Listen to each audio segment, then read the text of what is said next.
What's happening, everybody, and welcome to episode 49 of the Good Kraken podcast. I am one of your hosts, Ernell Pearson, alongside the five-star man, Devin Stanford.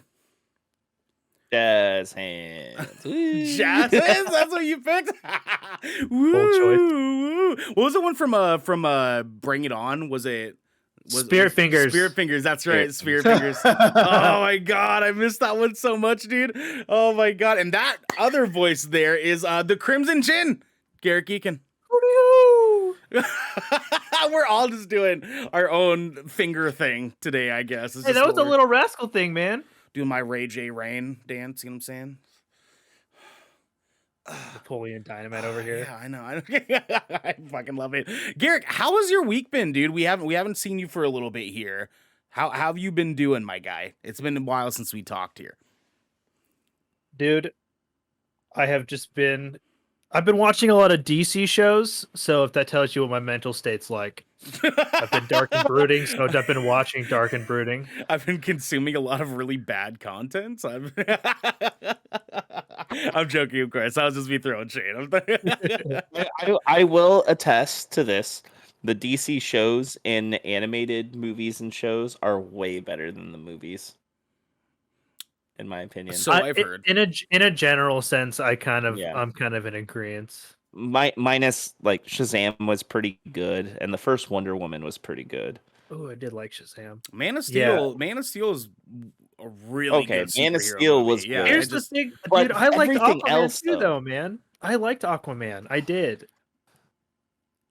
Fuck you guys.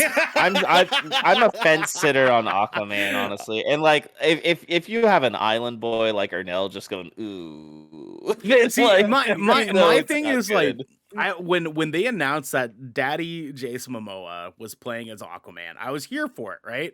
I was fucking here for it. Like, dope. They're gonna make Aquaman a fucking islander. That is the tightest shit ever, right? But then his dad's Willem Dafoe.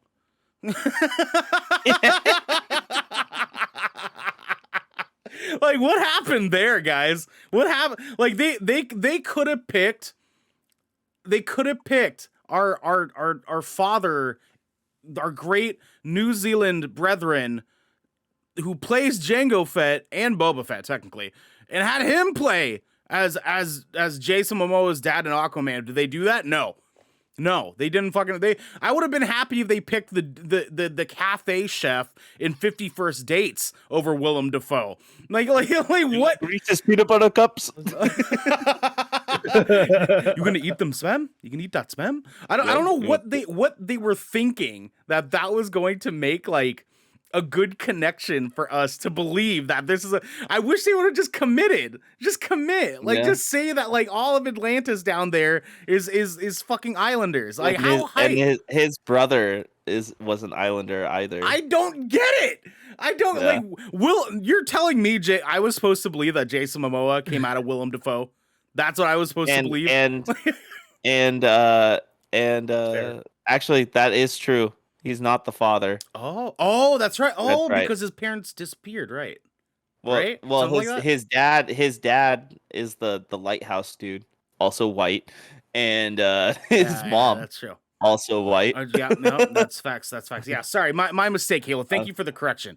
But still, I just want to reiterate: Red Halo said that Zack Snyder's Justice League is good, and I'm gonna say no because it's literally 45 minutes to an hour of just slow-mo scenes that got added to the movie.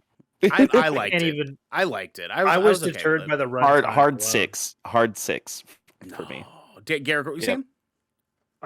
Dude, I haven't even seen it. I was so deterred by the runtime. Like, I was just like, I don't want to sit through this. So if it helps any, they sort of break the movie up into 4 segments. So and they actually have a splash screen that sort of like the Green Knight, where it's like a splash screen sort of that like moves you into the next section of the story. It's a little bit daunting at first. Like, you're like, what in the fuck? That was a weird, like, like way to handle that. But they do it in sections. So if you wanted to watch it and kind of just break it up into like hour-long pieces, you could do that, hypothetically speaking. Maybe. Maybe. I liked it better than the... whatever. Today we're not talking about the fucking Justice League, all right? Today we're talking about Twitch doing something, Apple learning something, and PlayStation giving us some things, and much, much more, because this is the Good Kraken Podcast, your choice for all the nerdy video game and pop media news, reviews, and discussions that you want to hear live every Tuesday at 7 p.m. and Saturday at 12 p.m. If you're watching live, you can submit questions and topics to tinyurl.com/UK submissions to be a part of the show. If you're having a good time so far, you can watch us record the show live and ad-free by following and subscribing right here at twitch.tv/goodkrakenshow. If you have Amazon Prime, you also have Twitch Prime, and we'd love for you to give that to us to help keep us pushing content out for all of you listening and or watching at home. But if you've emptied your pockets for the latest and greatest in entertainment, that is totally fine. You can catch our episodes on your podcast service of choice at 8 a.m. the next day. But you can also support us by going to our YouTube channel by clicking the link right down there in that little about section down there of our Twitch page and clicking that beautiful bell and big red button, or by subscribing to our podcast channel by searching Good Kraken and leaving a review there. Review. You clicked so bad. We have some plan of work, my friend. It's worse every episode. You can watch my stream of Life is Strange True Colors from last night as a VOD on our Twitch. This game was fucking beautiful, boys. I'm really excited to be able to play some more of this game, and I had some people in there that were all fucking about it. It was a good time. Go watch that if you want to get a quick little glimpse of the first couple of hours of Life is Strange True Colors. That is there and available for you. In the meantime, please follow and review and rate our podcast, please. We're still trying to get that algorithm going. We did get one other person to rate it, but no review besides my own. My own went in there. I said this show's lit, but who's that Ernell guy? Is what it says in there. It finally came through. I was pretty stoked about it. But please go do that. We would love you forever. That'll help us get the podcast into more ears, and more ears means more homies. And we like homies. Homies are great. More homies means more good times. More all my good homies rate times podcasts. means Modelo time, and Modelo time means barbecue. Oh no! And the barbecue means cold ones with the boys. Cold ones. That's it. Cold ones with the boys. That's what it means. I love you. Yeah. I love you so much. Also, use the Twitch Do Better and sub off Twitch on Twitter to support the movement. We're still pushing that. We're still trying to make sure that these hate raids can fuck off. I was trying to do some little bit of little testing out on this Siri bot thing here. Actually, let me try. It didn't work earlier. We were live. I'll test it out later. We'll figure it out later. Not a huge deal. We know what to do when we if and or when we get hate raided. Red Halo says, "Wonder who that other guy was."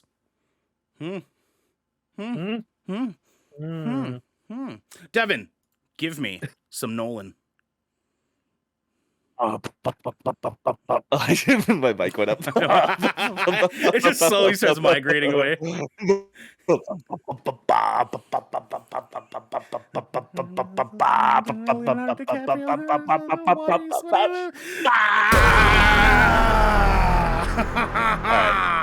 Okay, so we got some little waves for you guys. Yes, we do.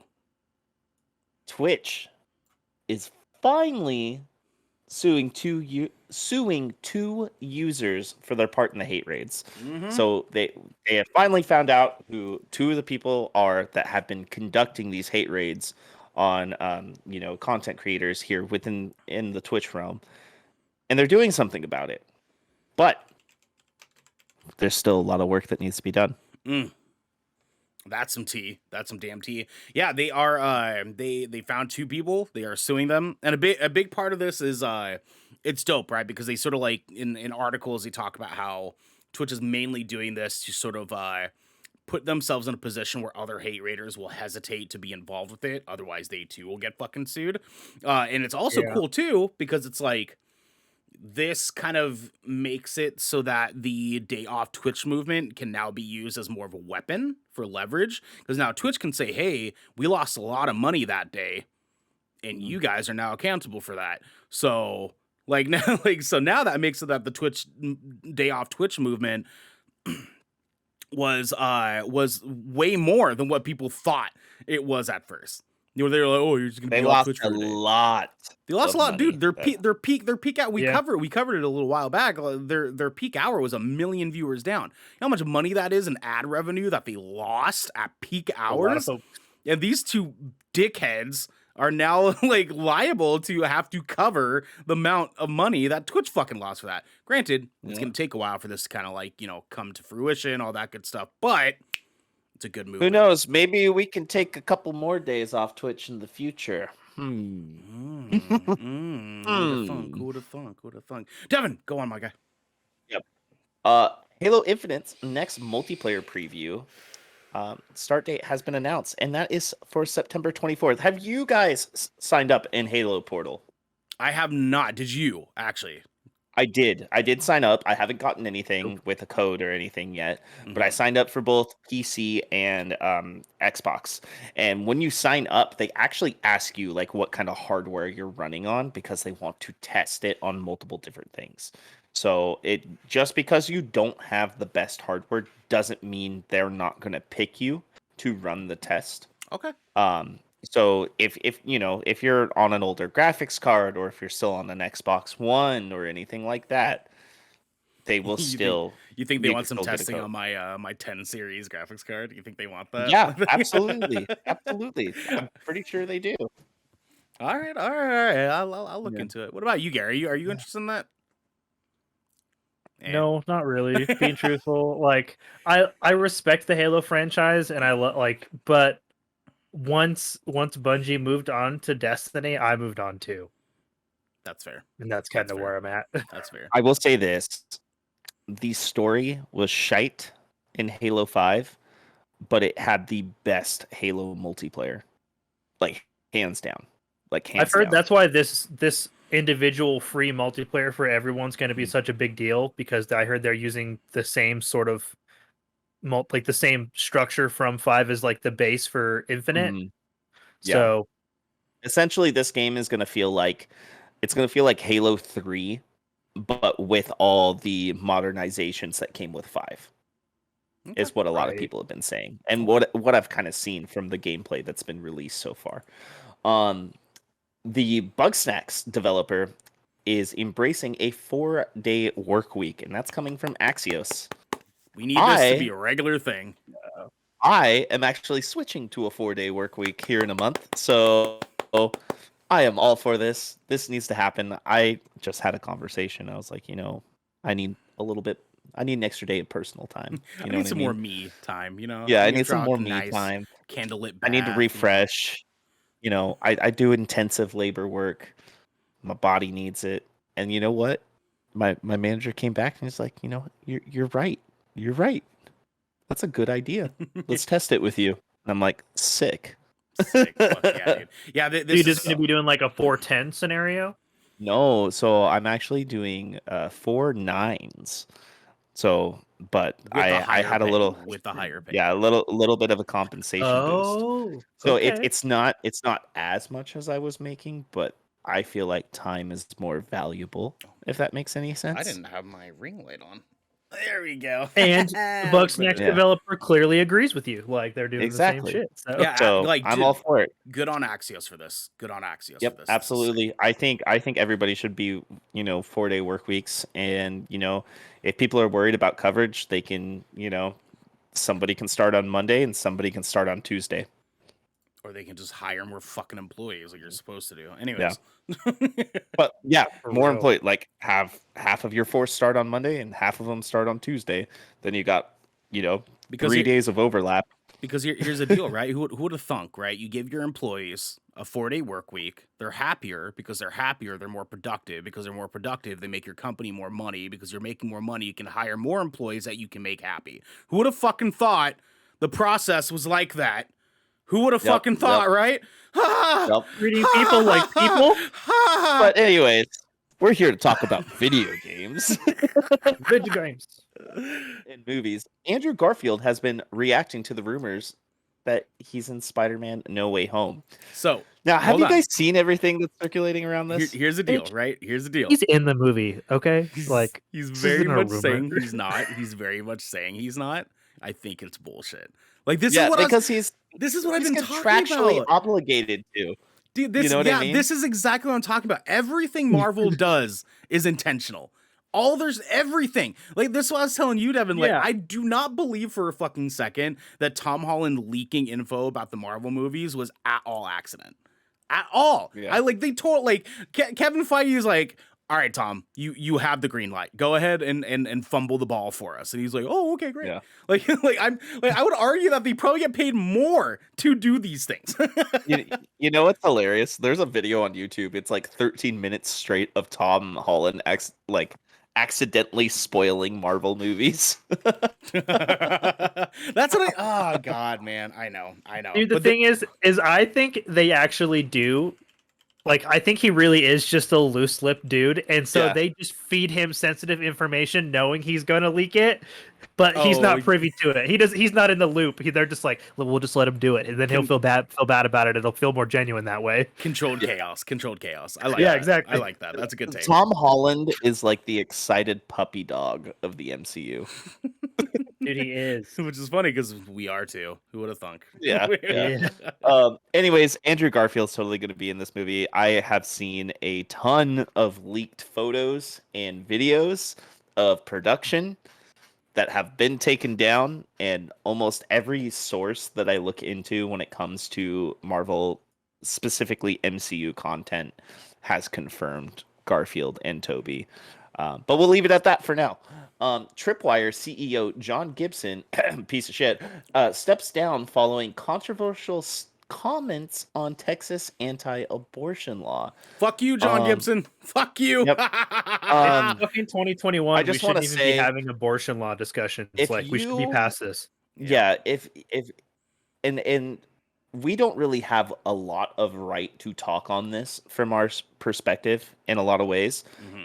But if you are a male, if you identify as a male, and you are against abortion, and you try to dictate what a woman does with their body, I hope you spontaneously combust. Get fucked. And get tortured with a wooden spoon.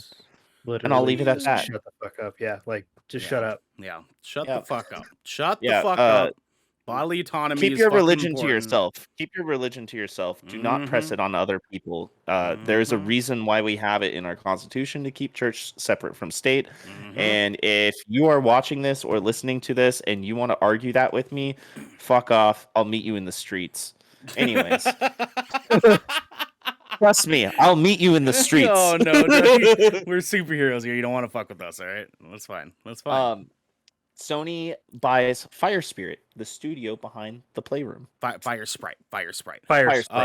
Yeah. So these are the guys that did the Playroom and Playroom VR and a horror game which I don't remember the name of off the top of my head. This is rad. This is rad. Like I kind of assumed this is going to be the case. You know, eventually we're going to do this. Yeah, it's just like what they did with Blue Point, you know, or Insomniac. You know, it's like they already had such a strong relationship. It's eventually it's gonna happen. You know what I mean? Yeah, of course. I mean, the cool thing though is that like when smaller studios like this get their acquisition, they now have more resources to be able to pump out even better content, and that's always good too. Like the next Playroom-ish thing that we get that's sort of loosely around Astrobot, but not. Could very well be a dope ass experience, and we can get even or another horror game like they gave us already. Very cool. A horror game? I can't remember the name here. Let me pull it up on my end here. All right, you pull that up. I'm gonna move on to the next one real quick. Yeah, for sure. Marvel's Avengers is finally getting its first raid, and Spider-Man before 2022. Yeah, I know you quoted it, but they're saying like they put out their roadmap. Yeah, that's what they're doing. I know. It's been a back and forth thing. It's been getting pushed back since launch. You know what I mean? Yeah, their roadmap has not been consistent at all since the launch of the game. I'm not gonna lie. I do like Marvel's Avengers. I do. You guys convinced me to start playing it. I have not finished the campaign because Destiny happened. Dude, so okay, real quick. Here's Sorry. the thing, though. Sorry, Go one second. So the game's called The Persistence for Fire Sprite. Okay. and it's a sci-fi horror game. It actually looks kind of dope. Ooh, It that was might be up my alley. it was exclusive for PSVR, but is now on Xbox One, Nintendo Switch, and PC. And it says something about like play with or against your friends. Connect a phone or tablet running iOS or Android to the game for up to 4 players to take control of Solex, the ship's engineering system. Once connected, they Oh, will be able to take care. Interesting. Once connected, they will be able to take control of the ship's systems in real time, including abilities to lure creatures, open doors, and disable any of the ship's internal security defenses.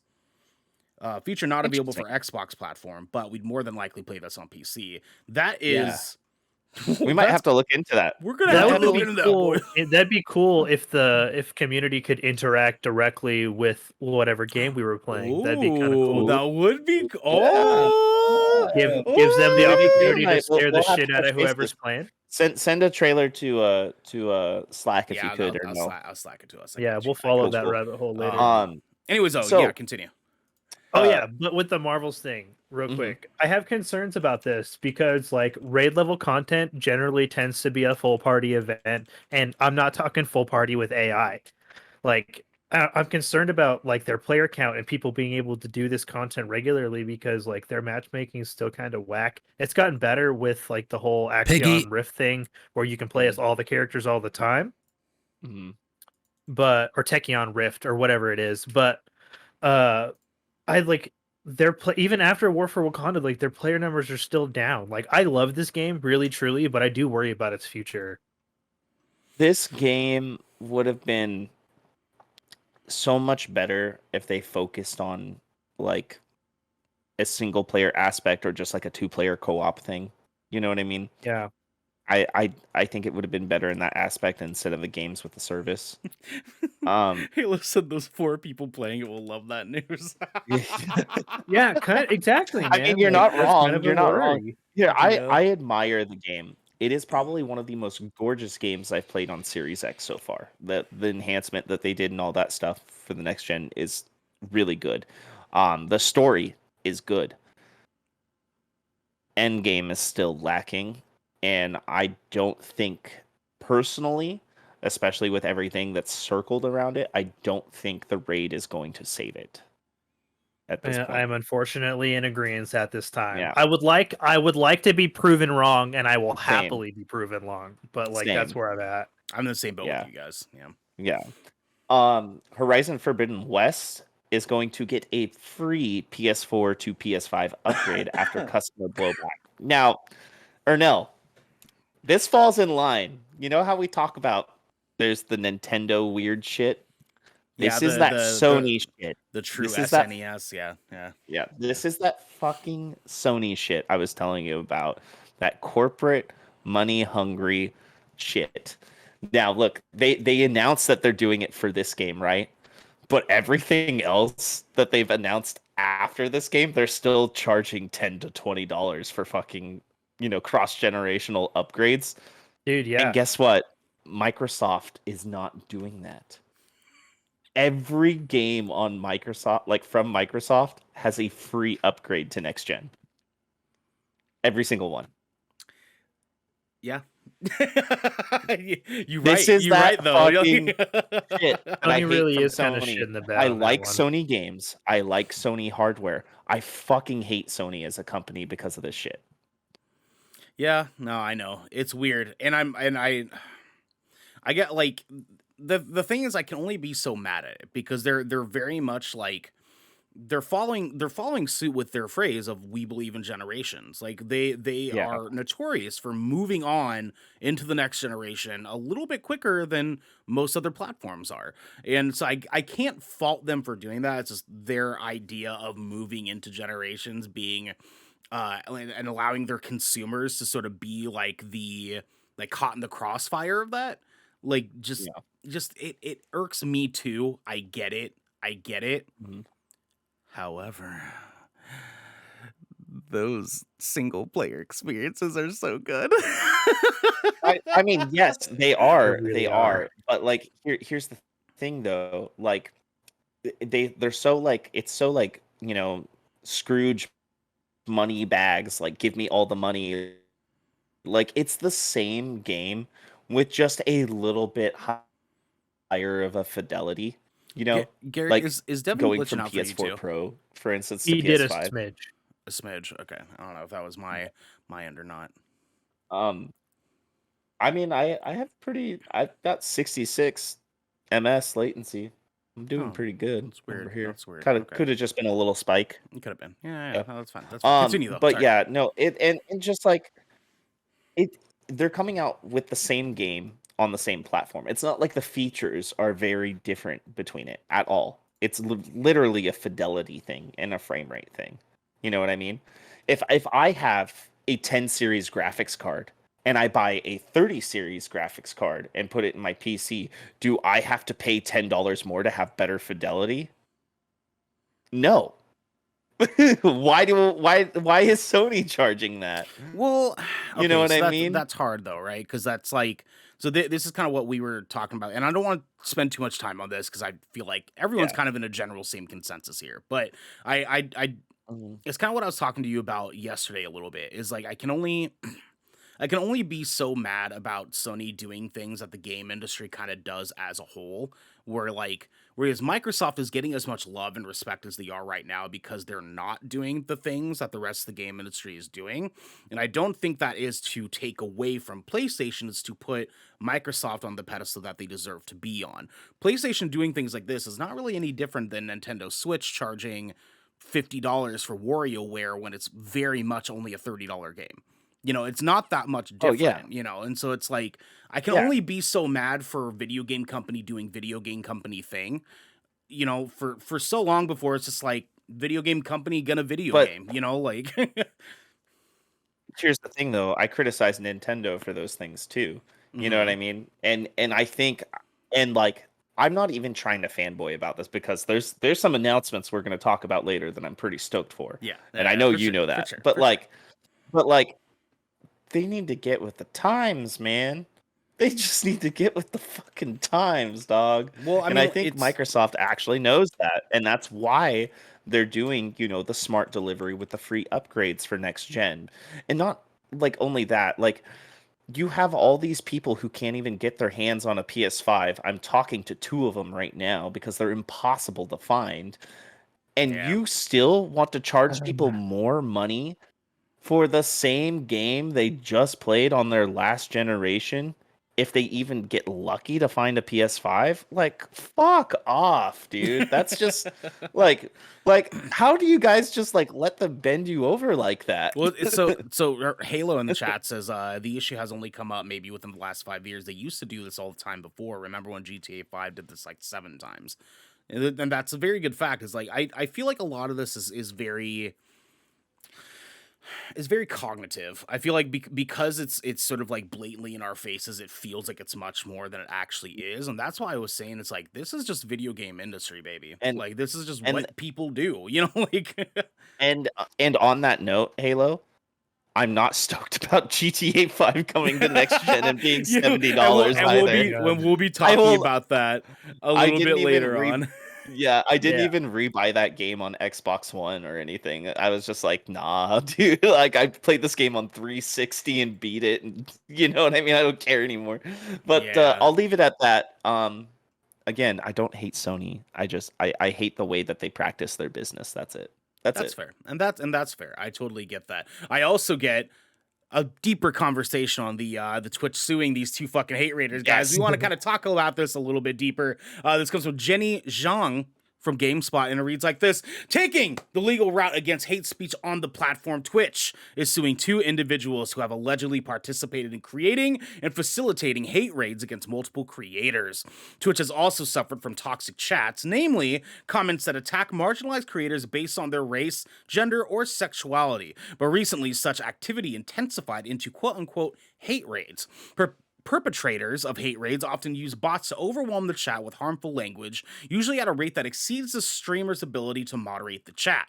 Twitch acknowledged the hate raid problem in conjunction with campaigns by Twitch streamers that asked for the company to do more about hate raids and promised that it was looking for solutions. Now, in a lawsuit filed on September 9th, Twitch named Cruz Control and Creatine Overdose as two individuals who created bots and launched multiple hate raids against racial minorities and LGBTQ plus community members.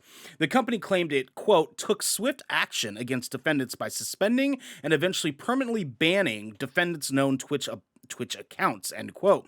The two individuals, however, continued to make new accounts and altered their quote-unquote hate raid code in order to avoid detection and suspension. The lawsuit then is an attempt to put a firm end to the defendant's participation and creation of hate raids. Twitch believes Cruz Control resides in the Netherlands and Creatine Overdose currently lives in Austria. The real names of both individuals is currently unknown.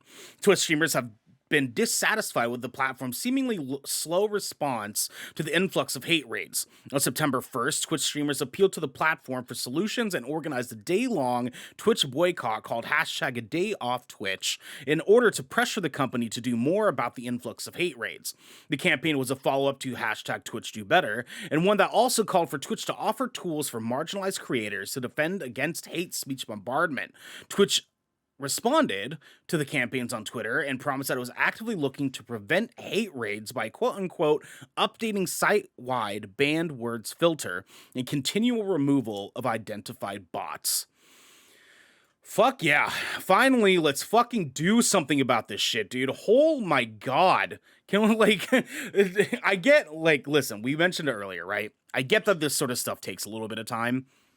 But good Christ, if it did not take them long enough to do something about this. Yeah, I mean, this has been going on for the past year at least, and we're just talking about hate raids. We're not even talking about, like, marginalized creators being targeted by specific people. Yeah.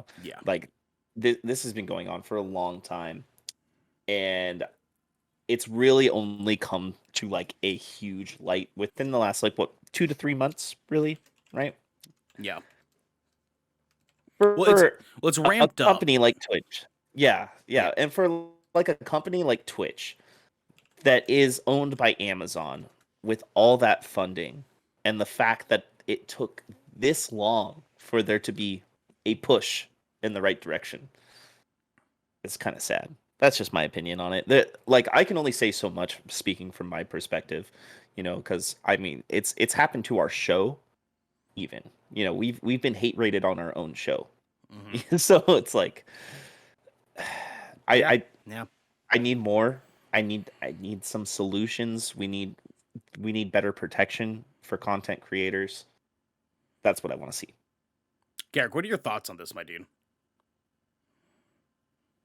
I mean, I don't know about you guys, but I thought their usage of the word swift was a little fucking bold. But yeah. So honestly, my takeaway from this is like, this shit does take time, unfortunately, and that's like the worst part about it is like it's just miles and miles and miles of bureaucratical garbage you have to wade through to get through progress when it comes to stuff like this, because it's got to go through all of Twitch's, like, everybody that runs Twitch, and then it's got to get from Twitch to the people that run Amazon. So, and it's got to get filtered to the appropriate people to get action pushed forward. It just sucks that it took a year of this being a problem already, and then like the last 3 to 4 months of several content creators just finally banding together to say enough is enough, and actually push this into Twitch's face to the point where they had to take action because they hadn't, like, it was already an issue. But I'm glad that there is a lawsuit in place for this. I kind of sort of hate that their real names are unknown, if you know what I'm saying. Because if they're doxing motherfuckers, they should get doxed. That's public justice, in my opinion. But like, I worry that this isn't going to be enough of a deterrent, because shit like this is only going to stop so like certain kinds of people. And if these individuals are willing to go through such massive amounts of time to create code that is literally designed to hate. Like, how Yeah. fucked is that? Yeah. Like, that's their sole purpose, and they're putting so much time and effort into this, and I worry that like it's not enough to protect the content creators that this is affecting. Mhm. Like people that say racism isn't real, like aren't like I'm assuming you're blind, or you're just willingly not walking around with your eyes open, but like it's hard to see that like this is a year of people being bullied off of a platform is Swift.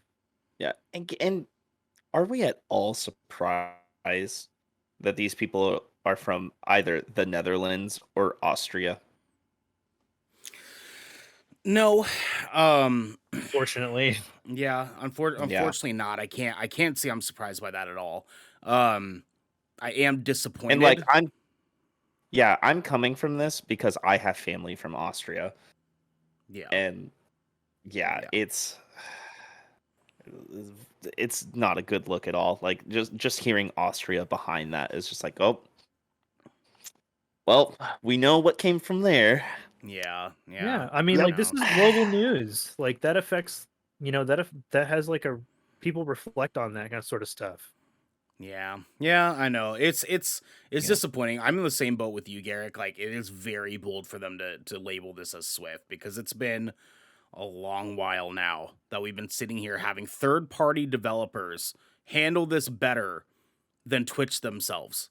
Like we're Yeah. currently like using a bot on someone else's Twitch channel to better handle these hate raids than Twitch is doing themselves. Streamlabs has been putting out little pieces of software that handle hate raids better than Twitch has been doing themselves. Like that, like it's absurd to even think for a second that this was a swift calling to something that's been going on for the past fucking 6-7 months now at its peak. Husky in the chat, what's happening, baby? And at its peak is just like it's silly. It's silly, right? I am glad that they're doing something now, but to label this as something that it definitely was not when so many of our friends now have suffered at the hands of these fucking assholes that are out here just doing the most, doing the absolute most they can to just be animals, be freaking troglodytes in people's chats. It's absurd. But with that said, Devin, could you do me a favor? Could you go ahead and disconnect from the call and come back for me real quick?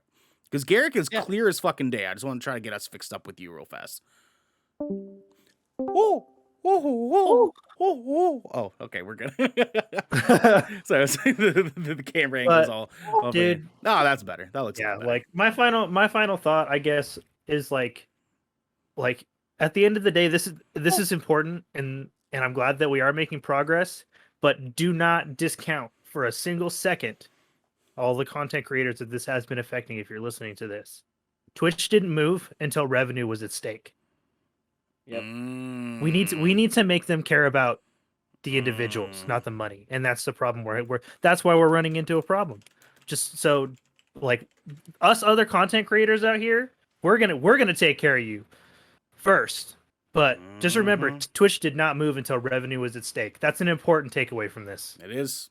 It is. We gotta pay attention to stuff like this because, like we were just mentioning earlier, corporate company be corporate company.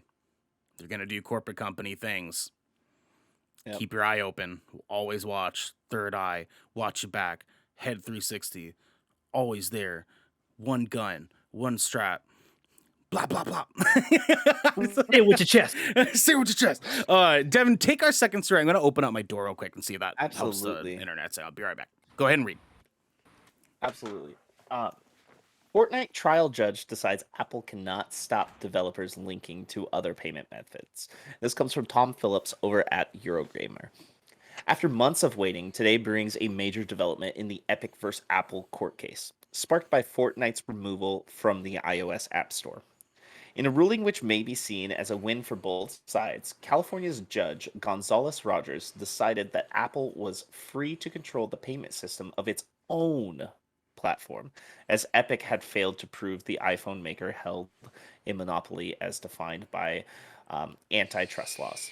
However, Gonzales Rogers also decided Apple could not block developers linking out to alternative payment methods within apps, as that would constitute, quote, an anti-competitive conduct, end quote, under state law. Quote, Apple is permanently restrained and enjoined from prohibiting developers from including in their apps and their metadata buttons, external links, or other calls to action that direct customers to purchasing mechanisms. In addition to in app purchasing and communicating with customers through points of contact obtained voluntarily from customers through account registration within the app, end quote. Gonzalez Rogers wrote. Where does this leave Fortnite? The ball remains in Epic's court for what it wants to do next. Does it push back on the decision that Apple is not monopolistic and attempt to keep its own payment system installed within the game? As Apple wrote earlier today in reference to Epic's latest move to get Fortnite relaunched in South Korea for its Epic to remove this payment system from Fortnite's mobile version before anything else. Why you Editing say like weird. that? Because it was written weird. Just yeah, vocabulary, y'all. Okay. Yeah, I got you. I got you. Alternatively, could Epic take today's decision to allow linking out the alternative payment methods as the win it has been looking for? Changing Fortnite to somehow offer this could see it back on phones sooner. The ruling is currently set to be enforced from the 9th of December. Neither company has yet commented on this decision. So, on this matter, I'm kind of not surprised. But one thing I do want to say, this kind of paves the way for Microsoft to finally get that xCloud app in the iOS store and not having to use the browser anymore. That's what I get out of this, because I play around with xCloud and you have to do it through the Safari browser because Apple was like, yo, we don't want, your products essentially being on our, platform. Unfortunately. But to me, this kind of sounds like they can't say that to them now. Yeah.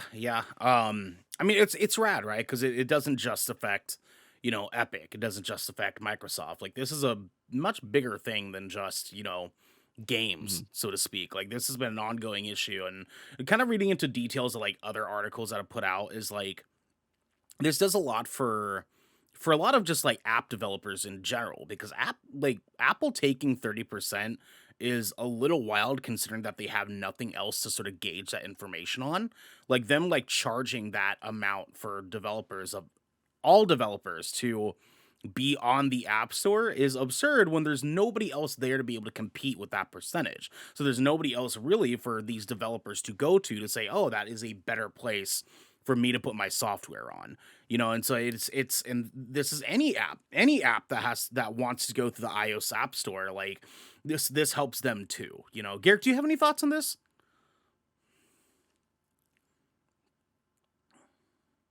Oh, Garrick, you're muted. You're muted, baby. You muted. I don't know why, but you're muted. I must have hit my space bar. Sorry. Oh, no worries. It's okay. There you go. Dude, I'm glad that somebody finally told Apple like no. Even if it wasn't no to what Epic wanted, because I don't necessarily, I don't think any of us agree with the way that Epic necessarily conducts business all the time. Like, they do their own sketchy shit, and that's its own thing.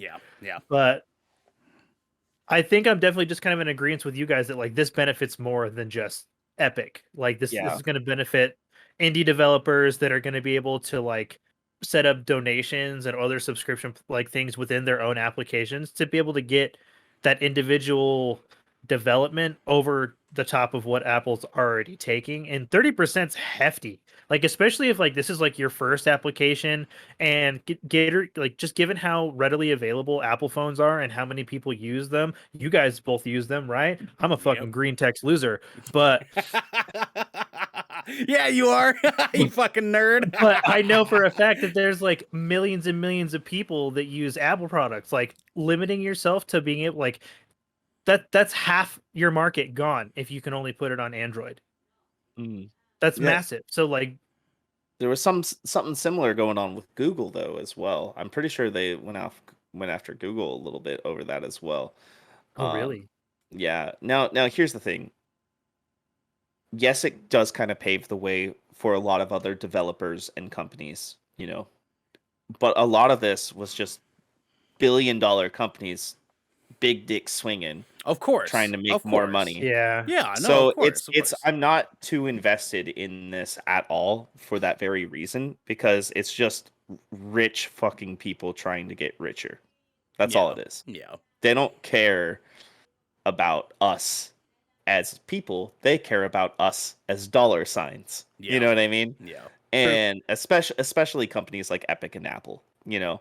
So I personally didn't have a stake in this. I did not care about that at all. That's fair. And I don't like Fortnite either. So. Garrick, can you take our third story for me, my dude? Oh yeah.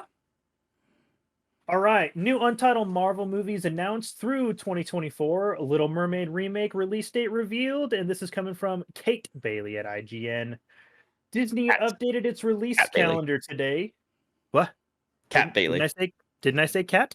No, What you did I said say? Kate. I heard cat. Also, Garrick, could you move your mic a Oh. little closer to your mouth while you're reading for me? I love you. I love you. I love you. Disney updated its release calendar today, revealing the release date for its Little Mermaid live-action remake, along with several new Marvel movies. Not shocking there. The Little Mermaid is now set for May 26th as a release date, with 2 new Marvel movies scheduled for July 26th and November 8th of 2024, respectively. Elsewhere, Disney finally revealed that the Bob's Burgers movie would be in theaters on May 27th, 2022. One of the new Marvel movies could well be the Captain America 4, which will feature Sam Wilson as Captain America. Anthony Mackie closed the deal to appear in the next Captain America movie earlier this year, following the conclusion of the Falcon and Winter Soldier show. So good. It will reunite Mackie with the showrunner Malcolm Spellman, who will write the script for the new film. Nice. The slate takes Disney all the way through 2028, with 2 untitled Star Wars movies planned for 2025 and 2027. Rogue Squadron is still set for December 22nd, 2023. Wait, I didn't as even with- know that was coming. Yeah, Rogue Squadron. I didn't either. Yeah, I literally just learned about that right now. That was part of the Star Wars announcement that they did beginning of this year for the big. Oh. Yeah. Is Rogue that a Squadron? movie or is that going to be a Disney Plus show? Rogue Squadron. I think it's a film. It's a movie, I believe. Let me double check. Like a Rogue One continue sort of reading. scenario, I'll but fact yeah. check. I'll fact check. As with every studio, Disney's release schedule has been fluid over the course of the COVID-19 pandemic, with a multitude of movies seeing delays. Shang-Chi's recent success in theaters is the much-needed win that appears to have paved the way for Marvel's Eternals to also be released exclusively in theaters. Disney still has several upcoming movies in 2021, the most notable being Eternals, which has a November 5th release date. Disney is really just cranking it out, man. Their timeline is pretty extensive at this point. Like, I'm really glad that we're getting more Marvel films. I'm just curious to see if it's going to be new characters or like sequels. Yeah, I know, right? Rogue Squadron is a movie. It's supposed to be about Nice. the new generation of starfighter pilots as they earn their wings and risk their lives in a boundary-pushing high-speed thrill ride and move the saga into a future era of the galaxy. Hype hours. Garrick, I'm in the same boat with you, dude. It's because they didn't reveal what these titles are supposed to be for these new dates. Nothing about it, right? Just dates. Devin's out here just slandering you, Garrick. He's Because you did it to me. What did I do? Read the chat. you said Shang-Chi, and then God damn it! correcting Did I the really? chat. Whatever. Do you see what color my skin is? I barely speak English. Sean, you change it to Sean. Anyways, Sean.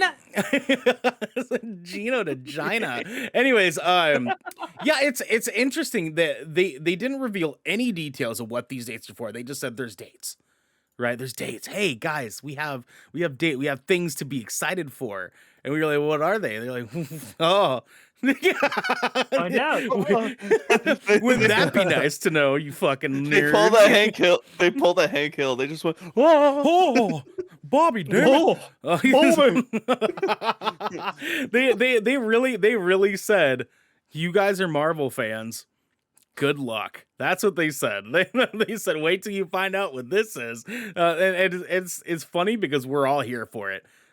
I can't believe that Marvel is at a point, like Disney and Marvel are at a point that they can just say, hey, we're doing things on this day, and we're all like, yeah, Yay. like, fuck yeah, I love you. Oh my I'll put it on the God. calendar, Dad.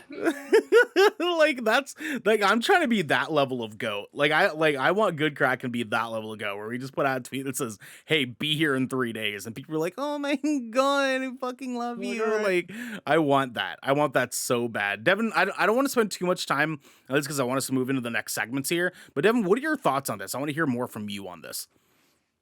So I do see the possibility of there being Captain America 4 with Anthony Mackie. Now, here's some other things. Heard some rumors that if Andrew Garfield and Tobey Maguire are in No Way my Home, God. I hate this. Tinfoil hat bullshit, real quick. I hate this. they say it. might Just say it. continue to be in a few Marvel movies until the conclusion of the Multiverse Kang saga. I hate it. So I hate it. I hate it We'll here. see. you hate it. I hate it. You hate it. I hate it. Oh my so God, much. the white shirt guy is Daredevil. Wee woo, wee woo. Husky in the chat Dude. gets it. He gets it, He's dude. just What it feels still, like. he's just still mad that there's some really bad DC movies. No, dude. Like, because there was some confirmation that it's not Matt Murdock, the guy in that room. Oh, Like, yeah. they showed a close up still of the side of the dude's Mhm. face, and it's definitely not Charlie Cox. But Yeah. I mean, who knows? They I didn't mean, even show Toby and rega- Andrew, so it's like, Yeah, I mean, Marvel has been known to edit their trailers and everything anyways, Yeah. so you don't Yeah. see certain things. you because they mean like wanted how to they make how it they right. showed the Hulk in the original Infinity War trailer, but really it Yeah. was just Bruce Banner and the Hulkbuster Yeah. suit. Yeah, it's funny how that works out, right? Yeah, I know. I only do that with you, Husky. I just want you to know that. I only do that with What do you. you say? Funny how MCU fans have to bring up DCEU when I don't. Way to be the Yankees of the nerd world. It's because DC's trash, Husky. Fuck you. Anyways, we're gonna move into our hands-on segment here. This is our second segment of the show where we talk a little bit about some games, movies, or shows that we have recently played and or watched. We try to sell them to each other and pitch them to you guys at home. So I want to do something a little. I'll time your ass out, Husky. Just watch, all right? Just wait for it, all right? Anyways, that's fine. I love you, Husky. I love you, dude. Anyways, I want to try to do something a little bit different going forward here. What I want us to do is kind of do this instead of doing two things, one for one, I want us to do like 1.5. Because we got some good results last week when we did only one thing each to sort of speed up the process going into Shang-Chi and review. I want to kind of do that. So pick one thing you want to just kind of sort of talk about and one thing you want to dive into a little bit deeper. Garrick, let's start with you, my guy. Go for it. Perfect. This is really easy because I'm going to talk about two shows because I don't have any games this week because I'm still playing Destiny. All right. So the one thing I will just kind of sort of touch on is going to be Titans. I have started Titans. I am on the 11th episode of the first season. I'm not sold on it quite yet. I have been told from numerous individuals, Devin included, that the first season was kind of rocky for this show. Once I got past the weird ass backdoor trailer they had for Doom Patrol, which wasn't a good episode at all. Trailer. It wasn't a good episode. Okay. It was like my least favorite episode, and I'm really glad Doom Patrol wasn't that. But I've really started to like it more that now that I'm at the portion of the show where some of the characters, because I'm not going to spoil it just because it is For sure. It's got a new season coming out and stuff. But some of the characters' memories are starting to return. I'm like, oh yeah, now we're getting into some superhero shit. And so it's starting to ramp up, and I'm starting to like it a little bit more. There's 2 seasons I haven't even touched, so I'll have more on that later. But Doom Patrol, I have just finished the second season, and there is a brand new season starting on September 23rd. So apparently I started the show at the right time. Yes. Oh my God. Doom Patrol. I think it's because the Doom Patrol just has some broken ass individuals as characters. And there's a few characters I really like resonate with personally. I'm like, I'm fucked up too. I get you. So Brendan Fraser. Brendan I've liked the Fraser. show. I've liked the show more. And dude, Brendan Fraser really does make the show that much more that much better. Like he makes the show that much better. The only thing I ever have an issue with DC shows and DC shows, God, is like I can't watch them during the fucking daytime because they don't know how to use lights on set. Like all of their shows are filmed so dark. Like I'm just like, guess I gotta close all the blinds or wait till the sun goes down if I want to watch Titans today. Yeah. But like, God damn it, Ernell. Doom Patrol is so good. It's like it's just enough of a happy medium between a genuine superhero show and like a comedy drama that it just kind of works. And like the character development is supreme in that show. There's only one character that I don't really like, and that's Rita. And that's because I think she's just a selfish bitch. Yeah, Rita is. But all the other characters top notch. My favorite part about Doom Troll is like, especially like right in the beginning, is like every time Brendan Fraser's character, you know, Robot Man, is like seeing something for the first time, he's just like, "What the fuck? What the fuck?" He just keeps saying it over and over and over throughout the never series. goes away. So good. I know. It's great. I'm on the beginning of the second season. Like to add on to like the segment, I'm just gonna kind of blend this with you because I've been watching the same things, except I'm starting season 2 of Doom Patrol and I'm completely caught up with Teen Titans. So it's like a reverse perspective. Yeah. Season 2 of Titans is phenomenal. I loved it. I'll just say who the villain is because it's all over the trailers and everything. Or maybe I shouldn't. I want to. I mean, it is all over the trailers. It's Deathstroke. Sure. It's Yeah. Deathstroke. Oh, sick. Okay, perfect. That seems on. That would track. He's the main overarching villain of season 2, and then season 3, it has Red Hood in it. So yeah, I've heard about that. Yeah, those are both in the trailers. I haven't even watched the show, and I know that those were things. Yeah, it's so like it is a TV show. Don't get me wrong; it isn't on the same level of, you know, MCU shows like WandaVision or Loki. You know, the production and the value and the storytelling to me is superb in those shows because it's just MCU content in TV show form. You know what I mean? Yeah. But I still really enjoy Titans. I really enjoy the characters that they're adding to the show throughout the seasons. And I really enjoy Doom Patrol because it is actually pretty fucking funny. It's pretty good. It is great. Yeah. So I'm with you on that. And I'll just round up my little thing is I started playing Final Fantasy 13 again on the Series X, and it looks gorgeous still. I am impressed that a game from 2010 looks as good as it does, honestly. Yeah, that's fair. Did you want to? You have a little bit of time. You can talk about it a little bit more if you wanted to. So yeah, the cinematics in that game and the coloring and the set pieces are still top notch. I'll be honest, when I first played Final Fantasy 13, I did play the game all the way through, but as a Final Fantasy nerd, I know you, Ernell, you and I are very much Final Fantasy nerds. I was pretty cold on the game, but I had this inner fire that I had to play it all the way through because I was one of those people who did that with 10-2, and halfway through 10-2, that game gets fucking bonkers. Dude, 10-2 is really good. I feel like 10-2 was very much slept on for a minute, dude. Yeah.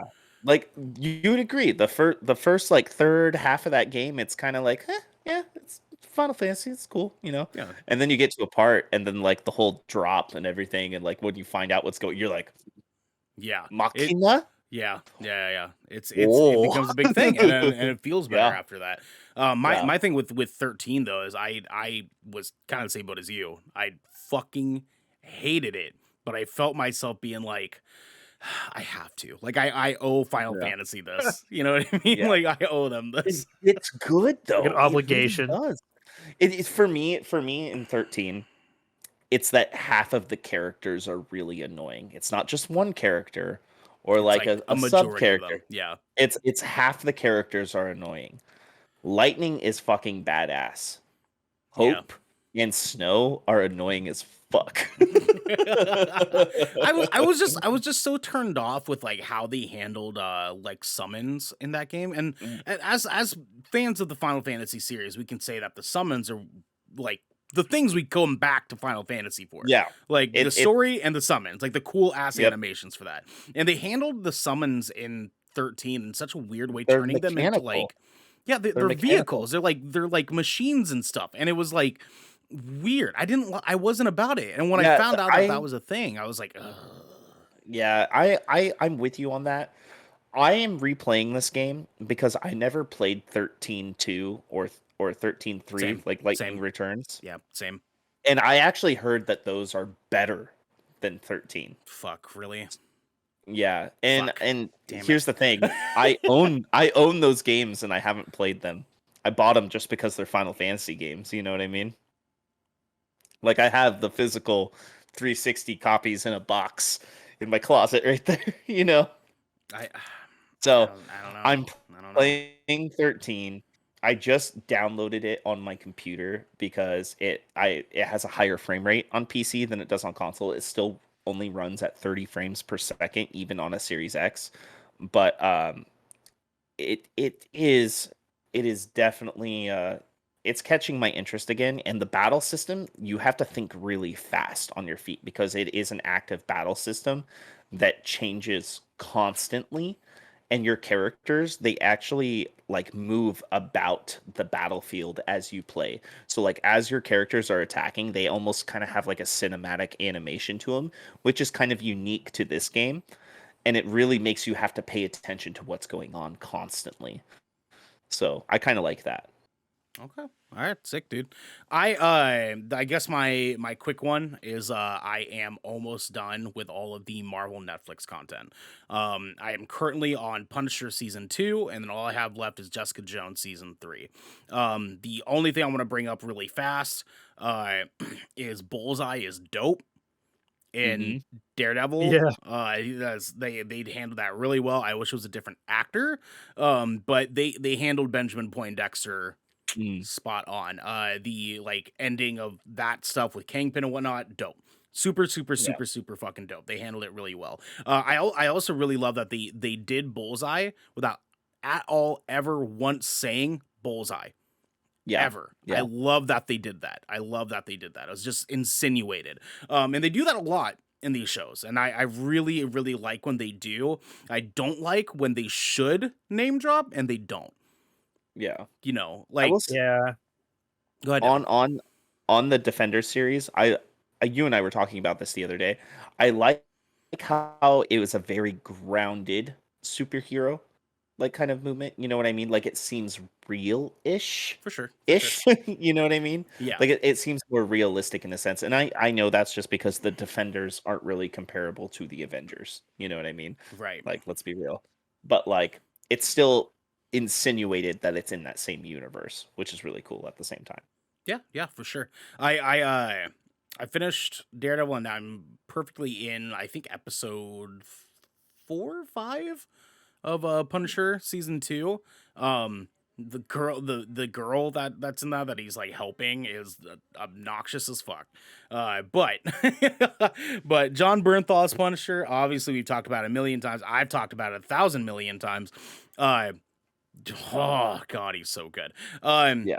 Anyways, I will let you guys know once I'm all done with that. I'll basically kind of just do like a big take on all that like together as one unit. I want to talk about Life is Strange True Colors. So I played that last night, and here's the deal. Okay, and I mentioned this a couple times on the stream, is I had not beaten the first one, and I never played the second one. Uh, and now I want to because I'm in love with this game so far. The story is so interesting how they handle the main character Alex, right? And for the listeners of viewers at home, Life is Strange True Color is a narrative-driven, sort of I guess you could say like clicker story game. It's hard to explain, but it's one of those sort of like Telltale Walking Dead sort of like story games. Very narrative driven, and I love games like that. It's Ernell as fuck game, and the so Alex, the main character in this game, is a empath. So in to the sense that that is a super ability. So she has the ability to be able to physically see auras around people that are color indicated towards what emotion that they're feeling. And if they're feeling that emotion strong enough, she sucks in that aura and mirror reflects what their emotional is in a physical manifestation. So there's a scene in the beginning of the story, and this is almost near the first hour of the fucking game. A guy is there to attack her older brother. And he thinks that her older brother is sleeping with his girlfriend, and he freaks out, punches her brother in the stomach, and she is now like feeling his anger aura so strongly that it's causing her to feel everything he's feeling. So she attacks him and violently, like full mount, just starts swinging away at his face and beats the shit out of this guy. And him and her brother are both like, holy shit, what's going on here? And it kind of spins from there. So she physically takes on the emotions of other people when they're feeling it so strongly that she can't help but feel it. The thing that I love about this game so far though is that it has a lot of like underlined themes that are really important to talk about. So it talks a lot about the faultiness of the foster system. This girl, Alex, the main character, is from Portland. She's from Portland, and there's little pieces of like collectibles that you can find, letters that you find scattered around the world, or around her room, more specifically, that explain a little bit of like what was happening with her before while she was in the foster system. Her older brother got out sooner because he's older. So she had to stay in the foster system and he couldn't adopt her right away. So there's a whole backstory about her being in the foster system in Portland, meeting people. There's a little name drop in there I talk about on the stream. There's a letter that she writes that a friend character that they don't show. It's just a letter that was written to her that says, "Hey, I met a guy off Burnside that I'm going on dates with just so I can have a place to stay." So it insinuates that her friend was homeless. Right. And Yeah. we know that because we're from Portland. We live here in Portland. So we can, well, not Garrick, but Garrick used to. Like we know One does not simply turn left on Burnside. no, they do not. They do not. You are right. You are right. So we all know what that means. So there was an extra layer to that where I was like, oh, Burnside. Oh shit. I was able to immediately recollect what that means for that character. So it talks a lot about the foster system being faulty. It talks a lot about brother and sister relationships. So her brother has moved Alex to Colorado, a town called Haven in Colorado, in order for her to live with him now, and they can now rebuild their relationship now that they're both adults. And so it talks about brother-sister relationship. You get to make choices in this game that directly affect the way people interact with you. It's amazing. But the last thing I want to mention about it, graphically, it looks beautiful. Beautiful. And I'm playing on a PS4 Pro. I can't even imagine what this would look like on Devin's fucking Xbox Series. Oh my god, dude. Like for a game with this sort of art style, this game is leagues above the graphical quality that was Life is Strange 1 and 2. Like there's leaps and bounds. This game is so beautiful. The light work, the coloring, everything about it, astonishing. I'm in fucking love with it. I can't wait to beat it. I'm gonna be playing it more on stream with people to watch and hang out with as we kind of follow suit with the story. I almost cried about 4 times in the 2 hours I played because there were so many spots that hit so close to home for me as an older brother with a little sister who is been, as long as I've known her, having to handle some emotional distress, and it hit home for me, and talked about a lot of things that had me in my feely heelys rolling down the fucking street, you know, in size 12s. If anyone wants to get me actual heelys. You know, one thing I've kind of noticed is Life is Strange has a lot of connections to Oregon in general. Like the Yeah. first one is based in Astoria, actually. Where was the second one based? They actually travel in the second one. They go to a few different places because it's two Oh, they do. two brothers, I believe, if I remember correctly, that are like Yeah, and he vagabonds. actually has like superpowers, right? Yeah, like I think he's like straight super up. strong or something like that. Yeah. Yeah, I know my partner Sierra. She actually plays those games, and she's actually playing Tell Me Why right now on. Oh, dude, it's so Xbox. good. It's so good. I played that. It's so good. That's like when she's playing it and I'm around, I actually just sit down and watch her play it. Where like if it's like a Resident Evil game, she sits down and watches me play that. You know what I mean? So it's Yeah, like for sure, for sure. that's like how we do it. But yeah. anyways, that's all I have for this week. I'm gonna give you guys updates as I go along with that. For now, let's move into our third and final segment, everybody. Today we are covering the PlayStation Showcase from Thursday that we got. Boy, was it a showcase, my friends. Hell yeah, To an fucking extent. was. To an extent. There's some bangers. It got a little bit dead there for a little bit, like midway through the show, but we'll get into it, my friends. Yeah. So what we're gonna do here, I'm gonna go over through the announcements in chronological order of how they handled the show. And then we're gonna discuss loosely on what our open thoughts are about the showcase in general, things that we're excited about, our favorite announcements that they made, and we'll kind of just go on from there. So first off, the show starts out, and we get this nice little dark screen with some fog. And then like a little mask thing goes out of fucking shadows. Oh my god, dude. And we get the full body, and it's like, and we're like, for a whole freaking the fuck out, dude. We got Knights of the Old Republic remake announcement. They said, weirdly, me and Devin were talking about, for whatever weird fucking reason, they said made for the PS5, but it's also coming out for PC day and day. Yeah, day and fucking day. So that's gonna be a good time. Oh boy, that a fucking announcement. I remember watching it when it first started because I told Devin, I was like, look, because me and Devin talk all day while we're both working our day jobs. I was like, look, like we need to get off this phone call. We need to go watch this. And he was like, "You're good point. Let's go."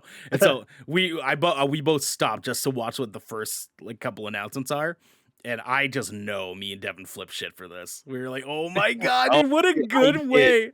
What a fucking good way!" I audibly flipped. I was semi mad at first when it said only for PS5, and I'm like, this is Star Wars. They have Spider-Man. They can't have Star Wars 2 like this. So I scoured the internet real fast, and then PC Gamer, thank God, PC Gamer, thank you, had the article saying it was being released on PC day and date. So my heart. Yeah.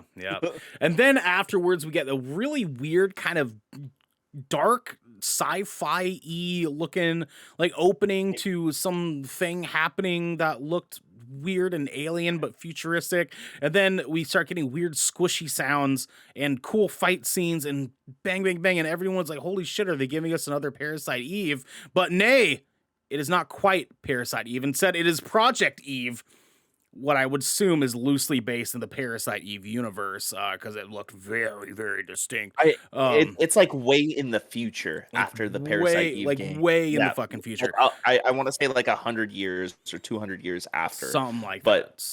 This game looks hype. This game looks dude. The combat looked clean. I liked the creature design a great deal. Yeah, I really enjoyed the like them basically saying like, hey, like here's another type of like Devil May Cry, and I love Devil May Cry, and so I like really love this take. Like I really love this.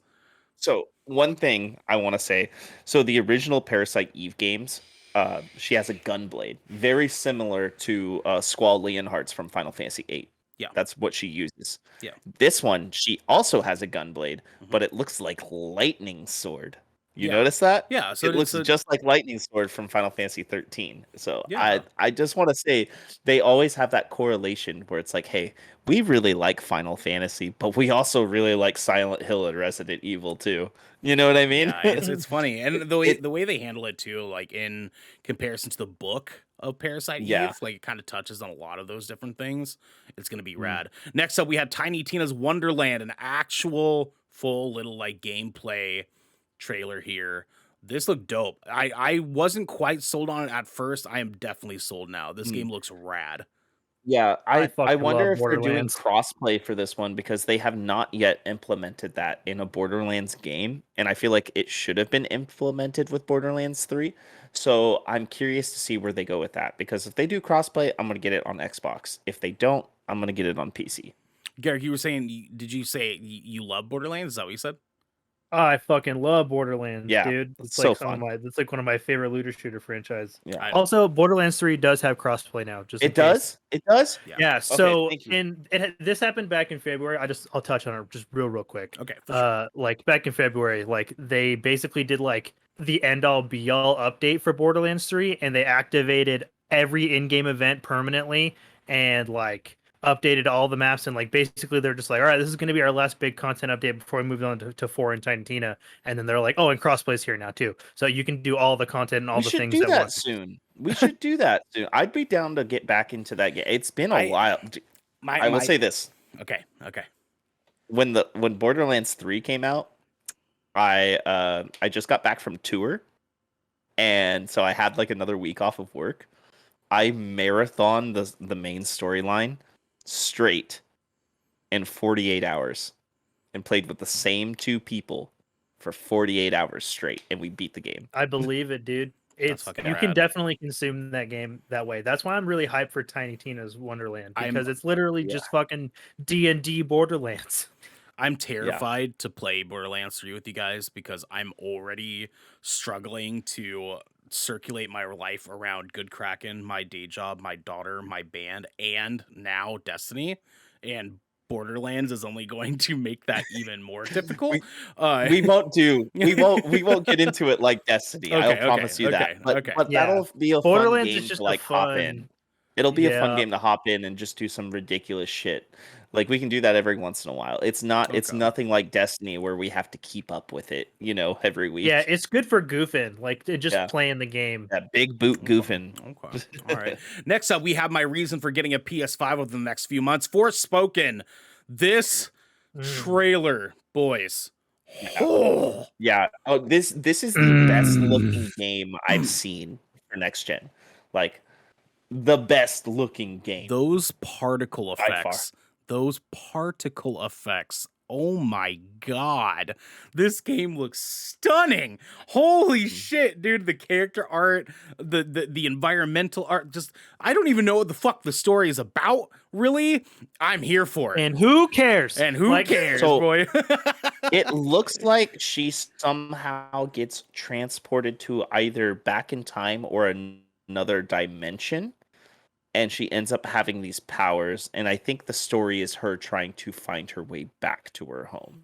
Maybe. That's what it kind of looks Maybe. like. I But kind of got similar regardless of vibes, the fact, it looks fantastic. The gameplay, you notice how she's using her magic spells. I definitely see Blizarga go off a couple times. You see those ice spikes come out of the ground. I'm like, oh, that's from Final Fantasy. Oh, Yeah, dude. It is from Square Enix. Yep.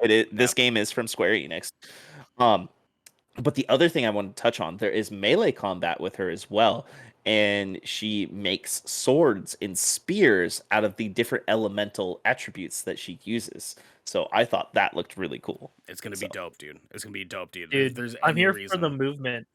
Oh the my movement god. mechanics. I'm Yeah, The so traversal is just- fantastic. Oh, I love it, dude. I cannot fucking wait. Next, we have Rainbow Six Extraction coming out in January 2022.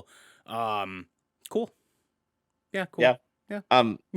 I would be more excited if Back for Blood wasn't coming out, to tell you Literally had the Yeah. exact same thought, and the release window being in January, like only 3 months after Back for Blood's coming back, and this is like it. Every impression I got from that trailer was this is Ubisoft's answer to Left 4 Dead. Yeah. Like the gameplay Yeah. style.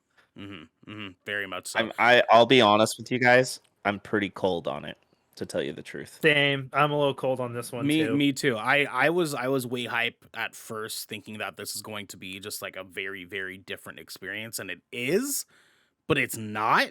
And I'm just kind of like, okay, sure. Like if I play it, I play it. You know what I mean? I'm not clamoring for January's release of Rainbow Six Extraction in any way, shape, or form. If I play it, I play it. If I don't, I'm not really missing out on much. But we did have a big banger up next. We got Alan Wake Remastered coming Yes. October 5th. Boys, please tell me you played Alan Wake. I haven't. I'm gonna Garrick. get it out there. Oh, But I'm dude. finally going to. I'm finally going to because guess what? The remaster is coming out on everything.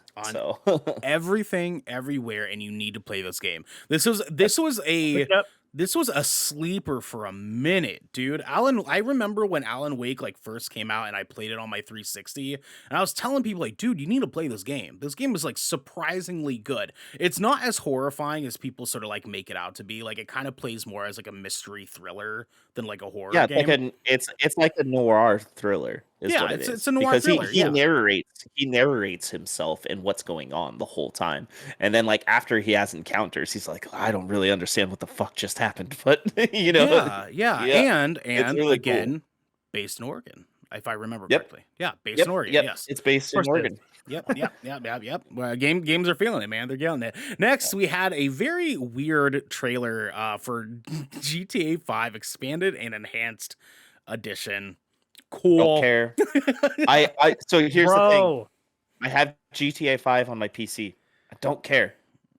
Garrick, what are you gonna say? I need to hear you on this. What are you gonna say? nobody wants to play your fucking Rockstar Skyrim anymore. Go play something else. Yeah, if you're going to re-release GTA 5, at least do what Bethesda's doing in the sense if you already own the special edition, you are going to get the anniversary edition for free. And they also baked in over 500 mods into the game and made it vanilla. Much. So, like, if you're going to re-release your game again, give more incentive besides it looks better. Like I want put in a mode where we can play as the superhero mods or something, you know what I mean? In multiplayer. Like do shit like that, you know? Something, man. I'm sorry. I would rather just see them be like, "Hey, we're working on GTA 6. There's no trailer, but here's a title." I would have rather seen that. I mean, even fucking am I wrong? Yeah, well, no, dude, because even fucking Elder Scrolls handled it the same way. They said, "Hey, new Elder Scrolls," and it was literally just a trailer of the camera painting over a fucking mountainside. Elder Scrolls 6, like that's all you got. Cool. And everybody was Work like, in progress. Now we know. Like, let's fucking go. Like, and then Bethesda's like, "Hey, we're still working on this game. It's a few years out. We'll take all the mods that people have created, compensate them, and put it into the game." Yeah, you know what I mean? It worked out way better for them. Yeah. But other things that are working out for us is Ghostwire Tokyo. Holy shit. Finally seeing something out of this. Now, unfortunately, we got the announcement with this that got delayed to early 2022 instead. But I'm fine with that. This game, totally fine with this. This game, I am so hyped for. This game looks magnificent, dude. Give me that horror, that Japanese Tokyo kind of weirdly sci-fi thing horror. I'm down. I'm here for it. It's Yokai Doom. This game, good. I like that. Yeah. This game is also being released on PC day and date too. Yes, because it is a Bethesda title. Yes. So if you do not have a PS5 yet and can't find one, because they did say the shortage is going to be going to about 2023. That's what all the reports have been saying.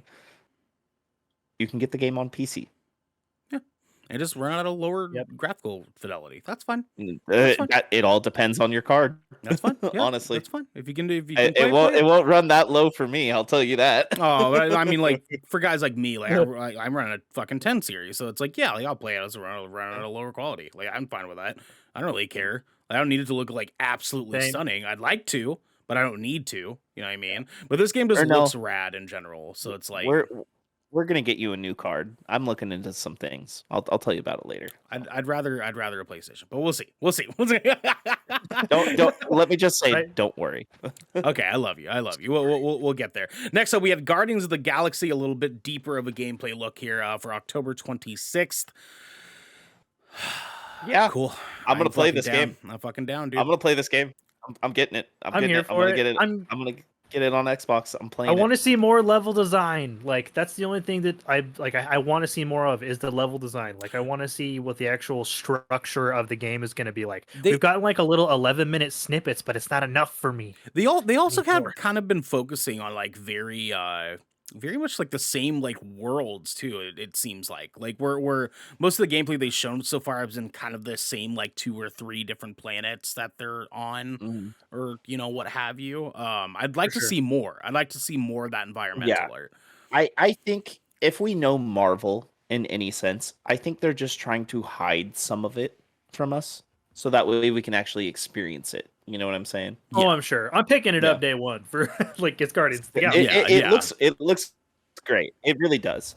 At first, I was kind of like, "Oh, the character design's different," but I was like, you know what? This is actually a more comic accurate design for the Guardians. So I'm really, I'm actually excited. And well, Troy Baker. Come on. I know, that's facts. Love me Next some up, Troy we Baker. had Vampire the Masquerade Blood Hunt. I think I got something confused with like some of the date stuff on this though, because it said like late 2021, but I feel like there's people playing. Is there like a beta out for it or something right now? I think So- there's a beta. I think there's a There beta is a right now. beta, Okay. but with Vampire Masquerade as a franchise, which is part of the World of Darkness franchise, Okay. whenever you Google anything related to Vampire Masquerade or like Werewolf the Apocalypse, you're gonna get like a lot of TTRPG stuff because that's what it's all based off of is the tabletops. So there's a lot of tabletop stuff Oh. that's the source material for this game because I love the World of Darkness games. And so Vampire Masquerade is going to be coming out this year, and then Vampire Masquerade Bloodlines 2 comes out next year. Okay. That makes sense. So this That is makes going to more be sense. like their battle royale, kind of like it's kind of like a tide me over is kind of what I Right. got because they keep having to delay Bloodlines 2, which is cool because the game looks great and it's going to be great. And like Bloodlines, like Masquerade Bloodlines, is like it's like a cult classic vampire video game. Like it's huge. It's a Okay. huge cult classic game. Okay. And so like people are definitely wanting this. I'm probably going to play this as a battle royale because I like the universe it's set in enough to give it a go. I'm interested. Okay. I'm interested myself too, honestly. Like I'm cold. That's fair. I mean, like it's not. I know okay. you're not too crazy about battle royales yourself. I'm usually not either, but I've been seeing some people showing screenshots of this beta thing that they're doing right now. If that's what it is, it looks dope. You can make a custom vampire, like you're running around a dark night city with people that you're able to suck their blood and gain health. Like it looks pretty cool for what it is. I'm definitely interested. I don't know if I'm hype on it, but I'm definitely interested. Next up, we had Deathloop, another look for Deathloop, and I want to talk about the funniest tweet I feel like I've seen this year. Someone said the real Deathloop is Deathloop getting a trailer reveal every single showcase this year. It really has. Every It really showcase has. they get something new. Yeah. Well, no, not I- something new. It's just another. It's just another. Can I That's say true. this though? I think this was the best trailer that Deathloop has had so far. I really do. Because it actually showed off some of the abilities that you're actually using. You know what I mean? Yeah. Yeah. I'm actually kind of excited for this game. I am going to be picking it up here this week. So it'll be fun. I'm gonna get it on PC. So let's go. It'll be PC good. mustard race. I'm excited to hear about it. I'm gonna let it simmer, but I do want to pick it up eventually because I really liked Dishonored as a franchise. I Same. will say this. Depending on how long you wait, which I can't remember if it's 6 months or 12 months, it will be coming to Game Pass. I think it was 6 On months, if I PC. remember correctly. Yeah, It was a 6 on month window. PC and console. Yeah, we'll I might be able to wait 6 months. We'll see. see. Yeah. We'll definitely tag back on it. Next, we had Kid Amnesia. Basically Kid Amnesia. This is a game that is being like partnered with Radiohead. Weird. Didn't say anything about it. Just Yeah, said, there is no information really. Just kind of like really just a buttered up title screen, which is cool. That's fine. Like I guess we'll see more on it later. yeah. I hope for it to be like some kind of like side-scrolling indie adventure with that is like where all the music is produced by Radiohead, and I hope it's just original music, like original music for the game, and not just like Black Hole Sun. Yeah. You know what I mean? We You know will, what I'm saying? we will definitely see. I know that's obviously going to be kind of hard given the circumstances, but we'll see. We'll see where it goes. Next week, though, we had Tachia. It's a little island game, and I'm so Yo, stoked this for looks it. so It's fucking little adorable. I want island. to play this so bad. Oh my god, little island Pokemon! Like, sign me the fuck up. Sign me the fuck up. Yeah. You know what I Dude, mean? I loved the free flowing like exploration mechanic they had where like you could like basically put your spirit in an animal and then jump out immediately go into Yeah. another animal. Yeah. Like Oh, that was dude. so rad. And like the art was so like it was just so charming and adorable. Dude, I love games like these. I live for them. Yeah. Like I'm here for this shit. It's gonna be cool. I don't know if you were beaten for this one, Devin, at all, but like it was kind of just like a cutesy little like show off of a cutesy little game. I'm not against it. I'm not hype, but I'm not against it. You know what I mean? Like I'm not cold. I would say I'm warm. I'm warm. Warm here on the 3-point scale. I'm doing a cold, warm, hot rating right now. Okay. I love it. I love it. Okay. All right. Well, next up, we'll see how you feel about this one. Uncharted Legacy of Thieves Collection coming with Uncharted 4 and Uncharted Lost Legacy coming to PC. I know Devin's hype on this. Devin, did you play Uncharted 4? No, I didn't actually, which is why I'm hype on this. I did 1, 2, and 3 on PS3. Okay. So I played all those. I never played 4. And so I'm actually just kind of stoked on this. It's Uncharted 4 and Lost Legacy together, and those are the two I haven't played, and I'm gonna play it on PC.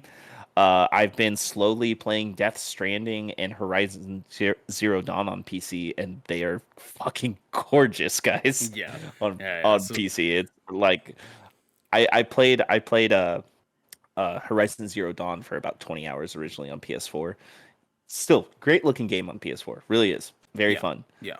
But going from that to PC, it's just like I'm just like I feel like my jaw drops every time there's like a big cinematic scene. You know what I mean? Right. Or like you come into a new area, you're like, oh my god, this is so pretty. Yeah, dude. You know, I'm excited to see how this looks for sure on PC. You know what my favorite thing is? I'm gonna play Uncharted on PC with an Xbox controller. And not a PlayStation controller. I hate you so Because much. the Xbox controller is so much more comfortable. God. We need a name like Sony Pony, but for Xbox, specifically Devin. We'll call it Brevin Box. Sure, dude. That's actually what my Xbox is named. I Because you hate can it. name The your Brevin console. Box. I fucking hate it so much, dude. So interesting story here, just really quickly before you kind of get to the end of this list here. I was making my way through Uncharted before starting Good Kraken, and I have not yet finished them yet. So I'm like kind of really interested to see like when I get to the point that I'm playing Uncharted 4, do I get this version just kind of like should I wait? Do you own Uncharted 4 or Lost Legacy yet? I do. I don't own Lost Legacy, but I do have 4. I would just play it on your PS4 because you have a 10 series card, and I think your PS4 has a better GPU than a 10 series card because you have the PS4 Pro. Yeah. I would play it on PS4 in your case, unless you got a new GPU. Depending on when this comes out, right. I would just play it on PS4. Okay, yeah, all right, sounds good. But the thing I know for a fucking fact I'm gonna be playing, no matter what, is Marvel's Wolverine. We get this dope little fucking scene of a dude just lumberjacking it up with a cowboy hat on. He just back shot of him just at a bar counter drinking it up, and the entire bar room is fucked. There's bodies everywhere. Guy gets up, pulls out a knife, and man at the counter hears him, puts his hand up, and the claws fucking come out, and we all lose our absolute fucking shit over this damn trip. Oh my god. I know this was a cinematic trailer, but the level of detail it showed on his hand, like when the claws were coming out and you already saw like blood stains and stuff. Like, I feel like this is going to be a dark, violent take on Oh, Wolverine. rated M for sure. Yeah. And I am here for it. Like, I am so here for it. yeah, I really I want just this. want an an Insomniac Marvel video game universe. Like they're Yeah, doing it. They're yeah, making it happen. yeah. Mhm. Well, it depends. We don't know if Spider-Man and Oh, they might not be Wolverine linked. It's true. X-Men will be linked. They might just be doing it because they really want to do it. It feels like this is a labor of love from Insomniac, if that makes anything. Um, there's been a lot of speculation in the industry before. It's like, Sony has Spider-Man, you know what I mean? A lot of people wanted Xbox to have X-Men, but obviously we see where this is going, you know what I mean? Yeah. So here's my the only thing I really don't want to happen. Did Sony buy the rights to Wolverine? I don't think Almost so. assuredly not. That would have been somebody that would have been on the internet somewhere. If that Yeah, deal went down. I do not. I just don't want this to be a situation where Wolverine is kept from a lot of other things moving No, forward after that. Yeah. I would say you understand what I'm saying, because we deal with that For with sure. Spider-Man. For sure. You know? I would say that because of how much money the Spider-Man game had made for Marvel/Disney, they then came back to Insomniac and said, "Hey, we have another IP you can use, and we think this Yeah. would sell." And Insomniac said, "Bet." And now we're getting a gift from the heavens that is Yeah. a single player Wolverine experience that is going to be as good Yeah. as Spider-Man. Like, As soon as You know it PS5s is, are too. available, I've been debating on getting one, probably the digital edition, mhm. but I still want to kind of hold out till they do a slim, because I really don't feel like having another computer tower next to my TV. For sure. Yeah. Let's move on. Next, we have Gran Turismo 7. It looked beautiful. It looks pretty. Yay. Looked It beautiful looks as shit. dude. All the next gen driving games look ridiculously amazing. They just don't move the needle for me as like an individual. The only one that I'm excited for right now is Horizon 5, Forza Horizon 5, yeah. because of its take. And I grew up playing Gran Turismo, but I really think, and I'm not a big racing game guy, but I think Forza kind of took the take for me when it comes to racing games. I was just explaining this to my partner that I'm genuinely excited to play that. Well, Forza Gran Turismo- Horizon was really good though, so it's like It's extremely good. Mhm. It's I'm a Need for ridiculous. Speed guy. Oh yeah, dude. Dude, do you guys remember Midnight Club? Midnight Club, yeah, they're the first racing Yeah. game to introduce Yeah. motorcycles like regularly. Yeah.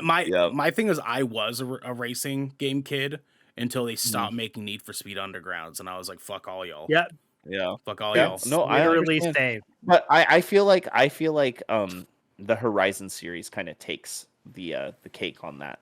You know what I mean? Because it is that arcade racing style. Because they got the two different, like Forza Motorsport is compared to Gran Turismo. You know what I mean? Like, it's that serious simulation racing. Yeah. Gran Turismo 7, it looks beautiful. I actually showed the trailer to my dad, and we both kind of chuckled, because the tracks that they were showing, like you could see the tracks in the top right hand corner, those are legacy tracks from the older games as well. So Yeah. like that are real tracks in real life too. Yeah. So we kind of chuckled about that. It'll be dope. It'll be dope to see, especially boys. Oh my god, the announcement we did not think we were going to get this soon, this early after Miles Morales had come out. Spider-Man fucking 2 with the final official introduction to Venom in the Spider-Man Oh. universe. Yes. I could not bear. I could tell that the show was starting to come to a close. So I took a moment to sit down in my truck at work and be like, I gotta watch these last couple announcements here. And when this popped up initially, I thought we were going to be getting that infamous remaster or remake, what have Yeah. you, that has been getting teased for a little while now. But then we get just the blatant boom Spider-Man right there on the screen, and I lost my fucking shit. I lost my damn shit, dude. This game, oh, I need it. I need it right now. I need it immediately. So, I think there was a couple things in that trailer that I picked up on. Okay. The little electric energy like field that went around the sign pole is actually a different color than Miles' electricity. I think this is going to be introducing Electro into the Spider-Man games. I think the voiceover, I think that is Kraven, and obviously we saw Venom at the end. We don't know Right. what take they're going to be doing Venom. Is Venom going to be like an anti-hero slash semi-villain for, Miles and Peter Parker? Also, I'm kind of with Dead Gloom on this. It would be really cool if they made it 2-player co-op with Miles and Peter Parker. Just saying. Just saying. See, I'm okay with it being a single player experience and just getting the am too. opportunity to play one or the other, or both. Like Yeah. I don't really like. Yeah. I would too. venture to argue that if they did multiplayer on this, it would make things really difficult because like then you have to talk about like, do we welcome 2 Miles Morales playing at the same time? Because if we don't, we now have to have people like having to pick, are you going to be Peter? Are you going to be Miles? Well, I want to be Miles. Well, I also want to be Miles because I have to level up my Miles. I guess now we can't play together because we both want to be Miles and you want to level up your Miles and I can't do that right now. And, like Yeah. it I feel like it would be a logistical chaotic mess if they did like 2-player multiplayer for that. Mhm. It depends who they center the story around. If the story is centered around Peter Parker, Miles could be an opt-in, person, or maybe if they gave it like a way that you could trade characters. You know what I mean? You can switch between the characters like as you guys are playing. Assassin's like Creed Syndicate did that. Exactly. I was going to That's say fair. there's Two main other characters games you that could did just that. swap. Yeah, Okay. and there's so many other properties of games, with Assassin's Creed Syndicate being, an example. Vast, open, sprawling, open worlds with huge cities, different size buildings, different things, textures, everything going on. They could definitely make that work with 2 people. Now, I see this only being a PS5 game and not being on PS4. So Correct. Yes. Yes. Yeah. There's no Yeah. way that, I mean, it's slated for 2023. It'll more likely get delayed into 2024. Yeah, this is going to be a PS5 exclusive for damn sure. Did you see Yep. the screenshot of the Iron Spidey suit with the actual arms and everything? Yeah, well, The that- first good. Spider-Man that's in the game. That's in the first game. Yeah. Just the look of it is slightly different in Yeah, this yeah. one. Yeah, they Um, changed the suit it was attached to. Yeah, Mhm. yeah. But they do have the spider arms in the first game. It was dope to see Miles look great partnering up with Peter. Yep. Like, oh, dude, this is gonna be so sick. Such a good fucking experience. But next up, and the last one, my boys, the Wow. big one, Well, the that big was a one. doozy. We get God of War Ragnarok official fucking trailer. Oh, damn it. Why couldn't they do this showcase like 4 weeks earlier? I would have beat Devin in our predictions for summer gaming. But I know, damn it. But anyways, whole boy. We also got a kind of like off showcase announcement that Cory Barlog is not directing this one. It is actually one. Yes, he's producing, and it's being directed by one Eric Williams, who also has directed some prior God of War games. They all are here for it. Obviously looks great. Obviously, he's not going to be doing very much different than what the original had already set up. This is supposed to be some years after the first God of War 2018 game. Cool. I almost shit my fucking pants over this damn trailer, boys. Like, yeah. And some fun facts that I saw IGN got like some exclusive details and stuff. okay. They're slated this game for holiday of 2022. Okay. So it does have that now. Okay. This is also it's not going to be a trilogy. It's going to be a dual trilogy, is what they said. This is supposed to be the conclusion to the Norse saga. Yes. As well. Yes. That is something they talked about in some interviews later on. That yeah, this could potentially be the last of this sort of storyline. I do and I only want to talk about this very briefly. I do think that the game is going to off Kratos and center more on Atreus going forward. Hmm. That is just my prediction, my little tinfoil hat that I have on. I, Um, I think that's what's going to happen at the end of the game as well. I could see them yeah. continue Yeah. on with Atreus. And I don't know if my heart's ready. Like, I'm gonna be like open mouth sobbing at Kratos dying. Like, I'm just letting you guys know this now. Like, I will Dude. be a mess I cried for so much in God of War. dude. Cried so much in God of War, dude. So with that said, we only have a couple minutes left. Garrick, what were your very top level general thoughts on this showcase, and what was your favorite announcement?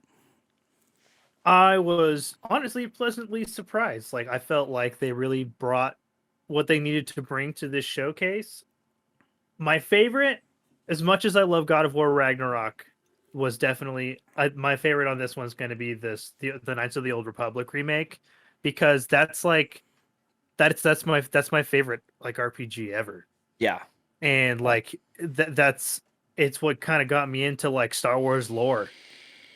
So like I'm just here for it, dude. Revan's my fucking guy. I just gotta curb my expectations because it's a remake, not a remaster. So Yes. gameplay is gonna be different. Yes. I'm okay. I'm actually kind of hoping that they go in the direction of Fallen Order with the gameplay. Me too. Yeah, it's yeah. I don't think they will. I don't think they'll go the Fallen Order style because that's very Souls like, right? I think if they do, I think we're gonna get an abridged between Fallen Order and Force Unleashed Yeah, think like combat. Final Fantasy VII remake. that I think that would be a little bit more accurate for what I would believe they would want to do to modernize this. Mhm. I think something like Fallen Order is too niche. I think it's just too niche. But for definitely Final Fantasy VII would Fantastic be a game. better Yeah. example. And Devin, thoughts, top level thoughts, and your favorite announcement. I mean, I'm obviously stoked for Knights of the Old Republic. I love Wolverine too. I'm really interested to see where they go from that. Um, the Ghostwire Tokyo trailer was just chef's kiss. Oh, dude, yeah. I'm Yeah. actually really excited for that. Especially coming from Tango Gameworks, Mhm. they did great with The Evil Within. So this is just right up my alley. This looks like a mix of horror and the whole BioShock perspective with the powers and everything, And I've loved those types of games. The BioShock trilogy is one of my favorite trilogies. So a lot of people harp on BioShock 2, but that game was fun. You get to play as a fucking I big love daddy, Mhm. Um, can I say one disappointment I had? Is Just it one disappointment? is it the one that you had earlier? No, it's not. Okay. It's not. Okay. We didn't see any Final Fantasy 16. I think they're saving that for the Tokyo Game Showcase. Okay. Yeah, like that's coming out. I think they're saving it But for that. okay, that would make sense. But yeah, I can see that. I love Final Fantasy. We already talked on that earlier. I want to see what comes of that because they have the director from Final Fantasy 14, which literally is probably one of the best Final Fantasy overarching stories between all the expansions that they released for it. Yeah. So I'm really excited to see where they go. Other than that, Knights of the Old Republic, um, Ghostwire Tokyo, Marvel's Wolverine. That's where I'm at. That's what I want to see more of. Yeah. I'll start out with my favorite was definitely Marvel's Wolverine. That was the one I got most hyped for in seeing that Yeah. because I as someone who's just in love with the fucking Spider-Man games, I am just flabbergasted that Insomniac is out here just putting the rest of the game development industry to shame with how hard they're fucking working. Like, do these guys even sleep?